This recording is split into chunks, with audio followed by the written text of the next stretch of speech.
Drops.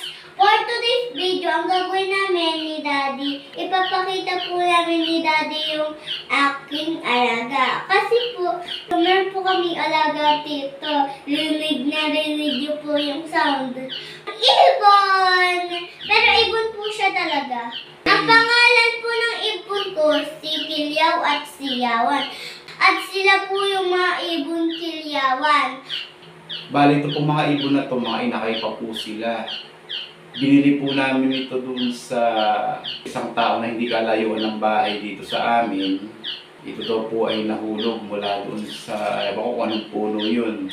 Naaawa itong anak ko kasi hindi ganun kaayos yung pag-aalaga at pagpapakain sa kanila.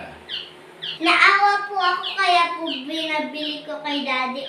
Kasi po gusto po namin sila alagaan. Tsaka naawa pati ako. Kasi sila hindi okay doon. Pero tito okay na okay. Kaya po naawa ako. Ang Kilyawan po ay isang ibon na kulay yellow. Samahan niyo po ako tinan ang aking mga ibon. So, ito po yung aking bird. Medyo yung isa maingay. Tingnan niyo po. Kakakain lang po nila pero gutom na naman po sila. Mamaya po papakainin na po namin ni Daddy sila mamaya. Pero magpapaturo muna ako kay Daddy. Kaya po tita po ang kulungan siya kasi bago pa po siya sa amin. Tsaka hindi pa po namin nilalagay doon sa kulungan nila. Kasi po, hindi pa po tapos. Dito. Ipapakita ko po yung kulungan ng mga ibon ko sa inyo.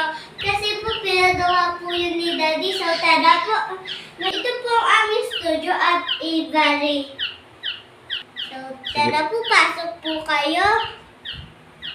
Ito po siya, oh. So, ito pong kulungan niya, medyo hindi pa po namin nilalagay ni Daddy.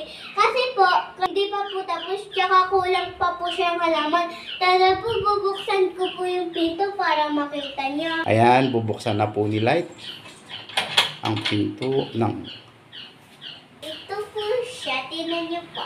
Kapag ganun katapos ang loob, so tara po, kahit silipin niyo po, oh.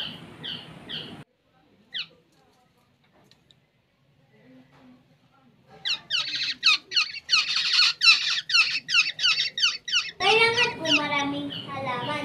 So, ito po yung kutsara. Ayan po, na ginawa ni Daddy.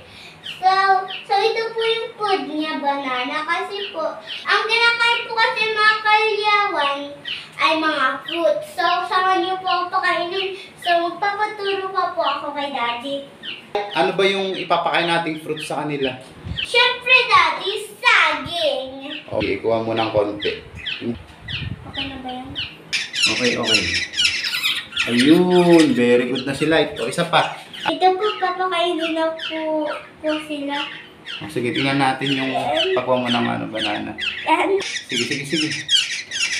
Very good. Mahilig talaga ang Kilyawan lalo na sa saging. Subo mo. Ito naman sa isa. Ito naman po sa isa. Update po namin kayo. Bye-bye po. Kami po ibon Kilyawan. Bye-bye po. Like and subscribe. Bye!